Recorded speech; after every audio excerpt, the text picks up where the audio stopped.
l'actualité, le Nigeria a reçu ce lundi plus de 311 millions de dollars américains saisis à l'ancien président Sani Abacha.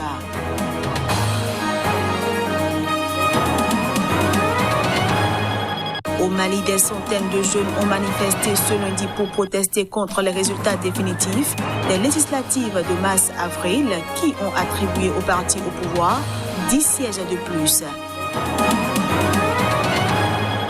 Et puis le président vénézuélien Nicolás Maduro a annoncé sur la chaîne publique ce lundi la détention de 2 Américains après une évasion ratée.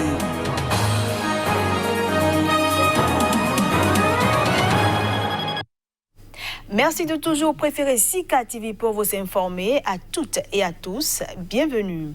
À Madagascar, une journaliste incarcérée depuis 1 mois a été remise en liberté ce lundi. Elle avait été interpellée pour avoir vivement mis en cause la gestion de la pandémie de coronavirus par le président Andry Rajoelina. À l'occasion de la Journée mondiale de la liberté de la presse, le président malgache avait annoncé des mesures pour la libération des journalistes qui sont en prison. Directrice de publication du journal Valisoa, Afine Raelizoa était la seule journaliste détenue sur la Grande Île. Elle a été inculpée d'incitation à la haine envers le président et placée en détention le 4 avril. La justice lui reproche la publication sur la version en ligne de son journal d'accusations telles que Covid-19, confinement, Andry Rajoelina, assassin. Les charges qui pèsent sur elle n'ont pas été annulées. La journaliste risque une peine d'1 à 5 ans de prison. Amnesty International avait sollicité sa libération immédiate et exhorté les autorités malgaches à veiller à ce que le droit de la liberté d'expression, tant pour les journalistes que pour le grand public, soit garanti. Mais le ministère de la Communication malgache a rappelé l'exercice abusif de cette liberté.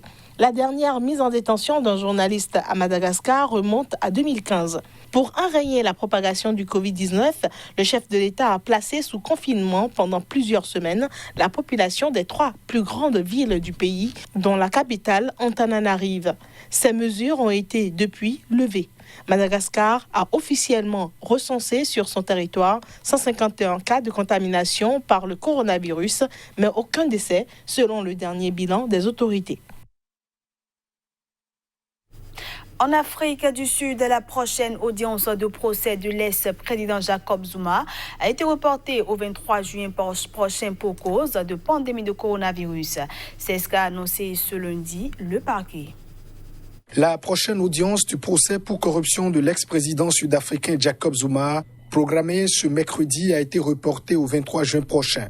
Cette décision a été prise par le juge en charge du dossier à cause du confinement anti-coronavirus qui limite les déplacements et les audiences. Jacob Zuma, qui a dirigé l'Afrique du Sud de 2009 à 2018, est accusé depuis 2 décennies d'avoir touché 4 millions de rands, soit environ 216 000 euros, au cours actuel de pots de vin de la société française Thales. Ceci dans le cadre d'un énorme contrat d'armement attribué en 1999. Mais l'ancien chef de l'État et le groupe d'électronique ont toujours nié ces accusations. Depuis sa première mise en cause, Jacob Zuma a utilisé toutes les voies de recours juridiques possibles pour tenter d'obtenir l'annulation de ses poursuites. La semaine dernière, il avait toutefois annoncé qu'il renonçait à une ultime requête devant la Cour constitutionnelle, la plus haute juridiction du pays, ouvrant la voie à une nouvelle audience devant le tribunal le 6 mai, c'est-à-dire demain.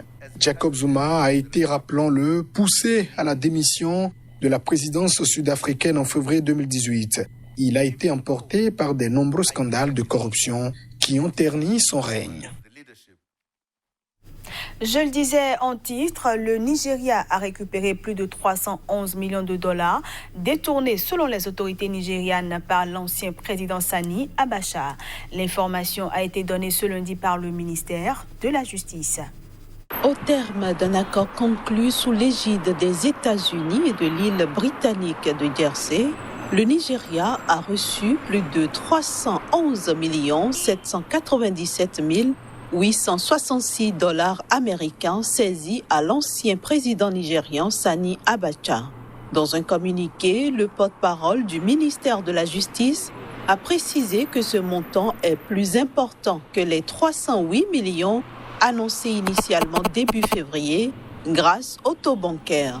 Cette somme avait été illégalement détournée des fonds publics selon les autorités nigérianes sous le régime du général Abacha qui a dirigé le Nigeria de 1993 à sa mort en 1998 à l'âge de 54 ans. Le rapatriement de cet argent est la troisième phase d'un prélèvement de 500 millions de dollars sur les comptes de Sani Abacha à travers le monde, faisant suite à une décision de justice américaine en 2014. En avril 2018, le Nigeria avait déjà indiqué avoir reçu plus de 300 millions de dollars venant de Suisse, une somme saisie sur les fonds de la famille Sani Abacha. Le ministre de la Justice a assuré que cette nouvelle somme serait utilisée pour des travaux d'infrastructure dont le pays a cruellement besoin, tels que l'autoroute entre Ibadan et Lagos et Abuja et Kano. De nouvelles manifestations ont éclaté ce lundi dans les communes de Bamako et à l'intérieur du pays. Les manifestants ont protesté contre les résultats définitifs des législatives de mars-avril. Des centaines de jeunes ont crié leur colère contre la Cour constitutionnelle du Mali, qui a proclamé la semaine dernière les résultats définitifs des dernières élections législatives. Selon ces résultats définitifs, le parti du président Ibrahim Boubacar Keïta, le Rassemblement pour le Mali, a remporté 53 des 147 sièges de l'Assemblée nationale et non 43 comme annoncé une semaine plus tôt par le ministère de l'administration territoriale. Et c'est pour cette raison que des mécontents sont descendus dans la rue. Le plus grand rassemblement s'est déroulé à Sikasso, importante ville du sud du Mali, proche de la frontière avec le Burkina Faso et la Côte d'Ivoire. Les manifestants ont brûlé des pneus et bloqué la circulation. Des centaines de personnes ont également manifesté à Kati, à une quinzaine de kilomètres au nord de Bamako, où un candidat initialement donné vainqueur, l'ancien député Bourama Traoré, dit Banazolé Bourama, a été interpellé selon une association locale, Faso Kanou. D'autres manifestations ont été rapportées à Kayes dans l'ouest et Sévaré dans le centre.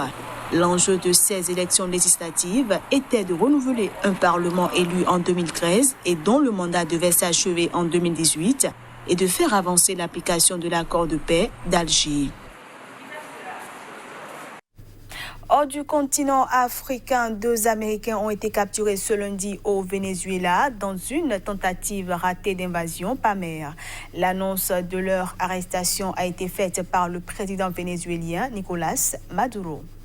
15 personnes, dont 2 Américains, ont été arrêtés en 2 jours pour une tentative d'invasion par mer du Venezuela. Et c'est sur la chaîne publique VTV que le président vénézuélien, qui a attribué la responsabilité du plan à ses homologues américains et colombiens, a présenté les 2 Américains arrêtés, âgés selon lui de 34 et 41 ans.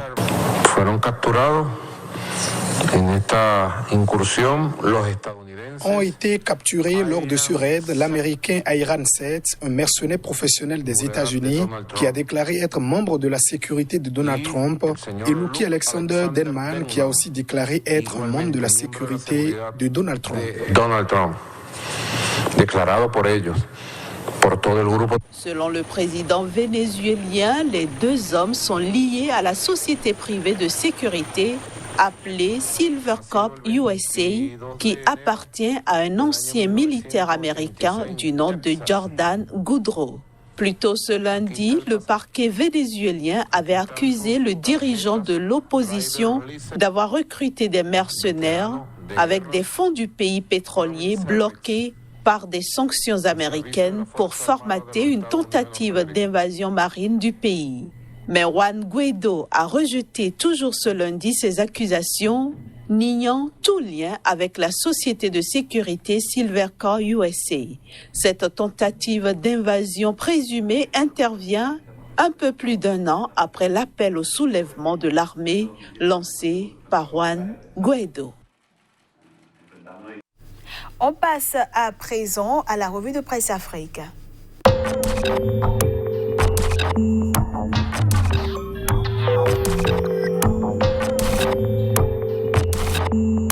Bonjour à chacun, bonjour à tous et bienvenue dans cette revue Africa et de 4 pour Faure Gnassingbé au Togo. L'homme a inauguré en pleine crise de Covid-19 son 4e mandat ce dimanche. Le quotidien numérique du Cameroun rapporte à sa une l'information ce mardi. Le président Faure Gnassingbé prête serment pour un 4e mandat, placarde le journal à sa une. Une information renchérie par Vision d'Afrique. Le journal rapporte que ce mandat est placé sous les signes de rupture et d'engagement. Mais le président Faure ne sera pas le seul acteur de cette cérémonie. Il y avait aussi, rapporte Liberté, Abdoua Souma. Le journal l'a vu dans un rôle de griot en train de menacer Monseigneur Kwadjo. Au Cameroun, Issa Chiroma parlait hier déjà du mémorandum sur le Grand Nord. L'homme revient ce mardi pour rassurer Paul Biya. Info Matin fait écho de ses propos. Le Grand Nord n'a pas divorcé avec Paul Biya, dit Issa Chiroma. Peut-il en être autrement si on se réfère à la manchette de l'Écho du Cameroun? Pour ce journal, en effet, l'hyper-PDG du pays reste Paul Biya. 225 000 emplois ne sont-ils pas créés sous son impulsion en 30 ans par le FNU? Pour preuve de transparence dans sa gouvernance, nous renseigne ce matin Économie quotidien. Lumière est faite sur les salaires des directeurs généraux, leurs adjoints et les présidents du conseil d'administration des sociétés. De quoi rassurer les citoyens sceptiques sur la gestion transparente du pays. Les personnes les plus âgées sont les plus touchées par Covid-19 et l'Afrique n'échappe pas à cette règle. Mais dans ces séries de décès, la chaleur peut jouer un rôle non moins négligeable au Burkina Faso. Le docteur Lassina confirme cette information. Votre santé est allée à sa rencontre et la nouvelle est celle-ci. Une forte chaleur peut entraîner des décès, surtout chez les personnes âgées. Les Camerounais ont adopté 19 mesures contre les effets du Covid-19. Entre autres mesures, la question de l'assouplissement des règles de sécurité. Cameroun Tribune appelle à la prudence. Assouplissement, oui, mais pas de relâchement. Sidoya au Burkina Faso, au nom des parieurs en ligne, peut plaider mieux. Sinon, qu'à sa une ce matin, face au Covid-19, c'est beaucoup plus ces parieurs sportifs en ligne qui sont les plus durement touchés.